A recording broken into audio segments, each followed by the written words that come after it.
चलिए सीबीएसई के प्रीवियस पूछे हुए क्वेश्चन एक सॉल्व करके देखते हैं। काफ़ी इंटरेस्टिंग है। देख सकते हैं कि आपको एक सर्कल दिया गया है जिसका सेंटर ओ है। पॉइंट पी से दो टेंजेंट ड्रॉ किए गए हैं। एक टेंजेंट ए की तरफ जाता है और दूसरा बी की तरफ जाता है। A and B contact point है जहाँ पे टेंजेंट सर्कल को टच करती है और एंगल पी ए बी की वैल्यू 80 डिग्री गिवन है। आपसे पूछा गया है एंगल पी ओ ए, ये आपसे पूछा गया है। जी हाँ, तो देखिए एंगल पी ओ ए कहाँ है, तो ये आपका एंगल पी ओ ए है, ये आपसे पूछा गया है।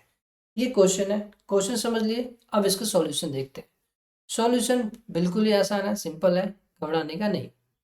देखिए सिंपल आसान कैसे है, तो हमारे पास एक कॉन्सेप्ट है कि जो टेंजेंट होती है पॉइंट ऑफ कॉन्टैक्ट से यदि रेडियस ड्रॉ की जाती है उस पॉइंट पे, तो ये 90 डिग्री का एंगल बनाती है।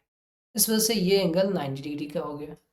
दूसरा एक ये भी है, जो पॉइंट ऑफ जिस पॉइंट से टेंजेंट ड्रॉ किए गए हो, यदि उस पॉइंट को सेंटर से मिलाते हैं तो ये जो एंगल बना हुआ है, ये इस एंगल को ये रेडियस ये लाइन बाइसेक्ट करते हैं। यदि ये बाइसेक्ट करती है तो इस साइड की एंगल की वैल्यू हो गई 40 डिग्री, क्योंकि टोटल 80 तो हाफ 40।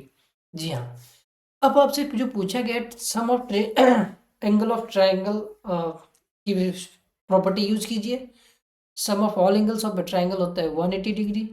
जहाँ पे आपको एंगल पी ए ओ दिया हुआ है 90 डिग्री। एंगल पी ओ ए आपसे पूछा गया है, जिसे आप एज्यूम कर सकते हैं एक्स। और एंगल ए पी ओ अभी हमने समझा 40 डिग्री। इस तीनों एंगल का सम करेंगे तो ये आंसर आएगा हमारा 180 डिग्री।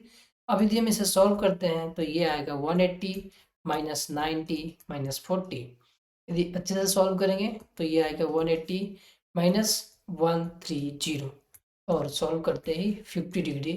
तो एंगल पी ओ ए की वैल्यू आ गया 50 डिग्री। जी हाँ, 50 degree is the right answer of this question. ये पिछले साल सीबीएसई के पूछे गए क्वेश्चन है।